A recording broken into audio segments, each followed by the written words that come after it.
तो भाई अगर फॉर्म ही गलत भर दिया तो पेंशन आएगी कहाँ से। और बहुत सारे लोगों की यही समस्या होती है कि वो फॉर्म ही गलत भर देते हैं और फिर वेट करते रहते हैं कि मेरा पेंशन अब आएगा अब आएगा, और पेंशन नहीं आता है।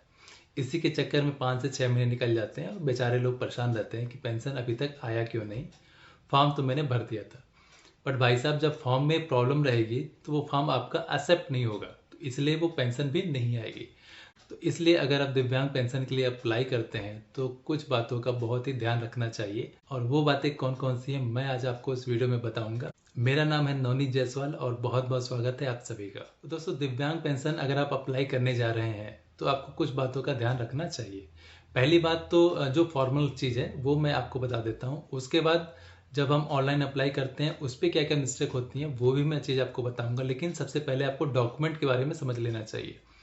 तो दोस्त, पहले जो भी डॉक्यूमेंट आप लगाते हैं, ठीक है ना, जो भी फोटो कॉपी आप लगा रहे हैं वो फोटो कॉपी सेल्फ अटेस्टेड होनी चाहिए, मतलब कि आपका उस पर सिग्नेचर होना चाहिए जो भी आप डॉक्यूमेंट लगा रहे हैं, ठीक है ना।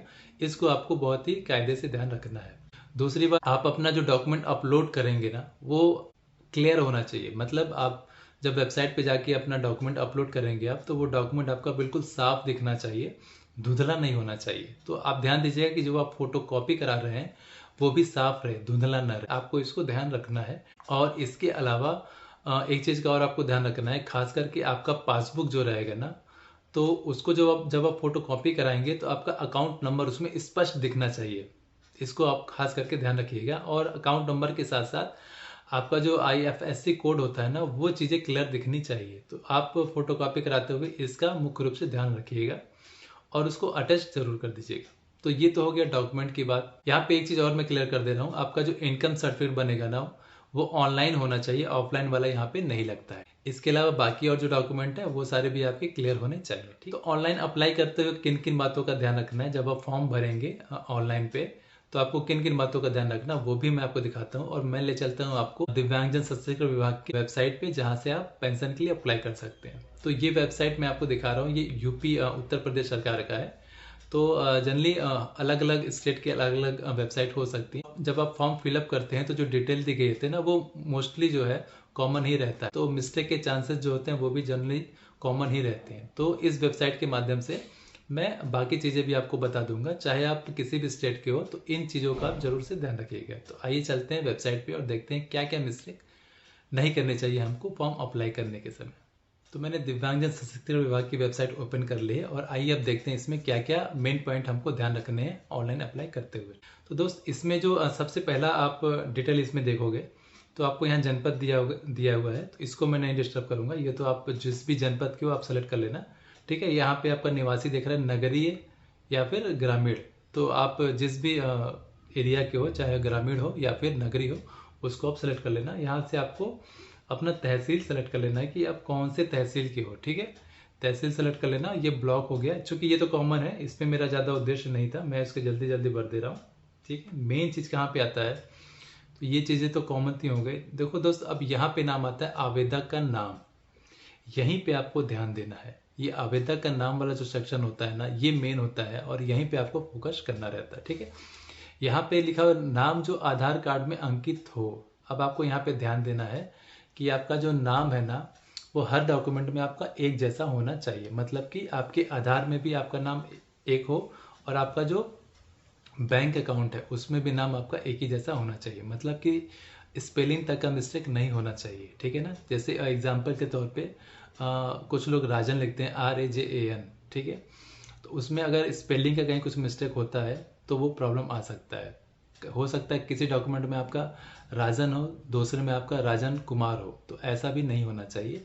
एक नाम होना चाहिए आपका आधार में और वही नाम आपका होना चाहिए आपके बैंक अकाउंट का जो पासबुक है उसमें भी, ठीक है ना। इसके साथ साथ बाकी जो डॉक्यूमेंट है ना उसमें भी आपका नाम सेव होना चाहिए, चाहे वो आपका पैन कार्ड हो, चाहे आपका UDID कार्ड, डिसेबिलिटी सर्टिफिकेट हो, ठीक है। या फिर और भी आपके जो डॉक्यूमेंट होते हैं, कोशिश ये क्या करिए सारे डॉक्यूमेंट में आपका नाम एक जैसा होना चाहिए। तो आपको नाम यहाँ पे वही भरना है जो आपके आधार कार्ड में मेंशन हो, लेकिन आपको ध्यान देना है कि आपका बैंक पासबुक का नाम भी वही होना चाहिए। अगर दोनों अलग हैं तो आपको फॉर्म नहीं भरना है, पहले डॉक्यूमेंट सही कराना है, ठीक है। इसके बाद यहाँ पे जन्म तिथि वगैरह भर लीजिएगा, पता पिता के नाम, श्रेणी आप जिस भी श्रेणी के हैं उसको सेलेक्ट कर लीजिए, अपना मोबाइल नंबर मोबाइल नंबर आपको करेक्ट डालना है, दूसरे का मोबाइल नंबर नहीं डालना है, ठीक है ना। मोबाइल या फिर दूसरे का मोबाइल नंबर अगर आप डाल रहे हैं तो वो मोबाइल नंबर डालिए जिस पे आपका संपर्क हो सकता है, ठीक। इसके बाद आपको जो है यहाँ पे अपना पूरा एड्रेस डाल देना है, ठीक है। ये यहाँ पे एक मेन पॉइंट आ जाता है कि बैंक का विवरण, यहाँ पे आपको कंप्लीट डिटेल देना है, ठीक है। यहाँ पे आपको अपने बैंक का नाम सेलेक्ट कर लेना है कि आप जिस भी बैंक से हैं उस बैंक का नाम सेलेक्ट कर लीजिए। आपको यहाँ पे अपना ब्रांच सेलेक्ट कर लेना है कि जो भी आप ब्रांच से हैं उस ब्रांच को सेलेक्ट कर लीजिए। खाता संख्या यहाँ पे एकदम करेक्ट आपको डालना है, कोशिश करना है कि इसमें कोई भी मिस्टेक ना हो। आपको इसको बार बार मिला लेना है कि कहीं कोई नंबर इसमें मिस्टेक तो नहीं है ना, अदरवाइज सारा दिक्कत यहाँ से हो जाता है। यहाँ पे री इंटर करना है अपना बैंक खाता। यहाँ पे IFSC कोड आपको डालना है। तो भाई IFSC कोड आपको ज़रूर मालूम होना चाहिए। आपके पासबुक पे वैसे लिखा रहता है, लेकिन अगर आपके पासबुक पे नहीं लिखा है तो आप अपने बैंक में जाके IFSC कोड ज़रूर पता करें, ठीक है ना।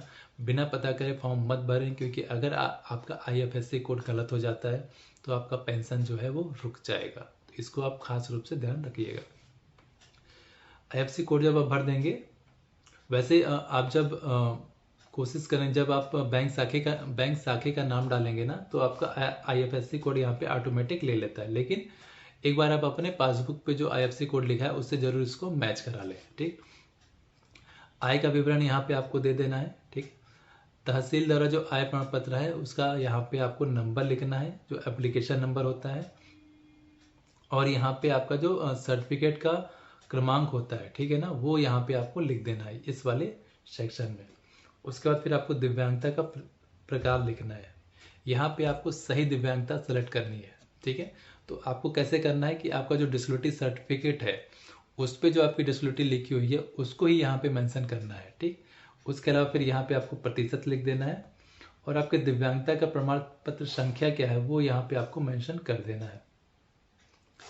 अब यहाँ पे देखिए, यहाँ पे पूछ रहा है कि दिव्यांग प्रमाण पत्र जारी होने की तिथि, ठीक है। तो यहाँ पे आपको तिथि डालना है, ये आपके डिसेबिलिटी सर्टिफिकेट पे ऊपर लिखा होगा, वो आपको यहाँ से सेलेक्ट करके डाल देना है। और ये पूछ रहा है क्या आपके पास UDID कार्ड उपलब्ध है, तो इसको आपको हाँ ही करना है, आपको ना नहीं करना है, इसको आप ध्यान दीजिएगा। अगर आपके पास UDID कार्ड नहीं है तो पहले आपको UDID कार्ड बनवाना है, उसके बाद पेंशन के लिए अप्लाई करना है। यहाँ पे आपको अपना UDID कार्ड का नंबर जो होता है उसको यहाँ पे डाल देना है।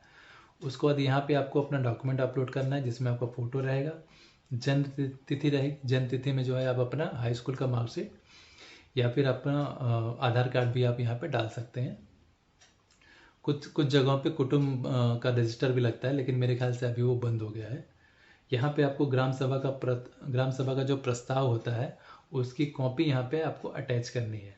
तो ग्राम सभा का प्रस्ताव जो है आप अपने जो आपका ग्राम प्रधान है उसके माध्यम से बनवा सकते हो, उससे मिलके बात करके कि आपको दिव्यांग पेंशन के लिए चाहिए, तो वो ग्राम प्रधान जो है ग्राम सभा का प्रस्ताव आपको बना के दे देगा। अगर उसके पास नहीं उपलब्ध है तो उनका जो लेटर हेड होता है ना, उस लेटर हेड पे ही आप लिखवा लीजिएगा कि आप दिव्यांग पेंशन के लिए पात्र हैं और आपको इसके लिए अप्रूव किया जाए, ऐसा करके उसमें लिख दीजिएगा। इसके बाद यहाँ पे आपको ना फोटो अपलोड करिएगा। ये जो घोषणा पत्र है इसको क्लिक कर लीजिए, कैप्चा कोड यहाँ पे डालिए और फॉर्म को यहाँ से फाइनल सबमिट कर दीजिए। जब आपका फॉर्म फाइनल सबमिट हो जाएगा तो फिर आपको एक रजिस्ट्रेशन नंबर मिल जाता है, और रजिस्ट्रेशन नंबर मिलने के बाद फिर आपको जो है दोबारा से लॉगिन करना है। लॉगिन करने के बाद आपको एडिट वाले सेक्शन में जाना है। जब एडिट वाले सेक्शन में जाएंगे तो एक बार पुनः आपको अपना पूरा डॉक्यूमेंट रीड कर लेना है, पढ़ लेना है कि कहीं कोई इसमें मिस्टेक तो नहीं है।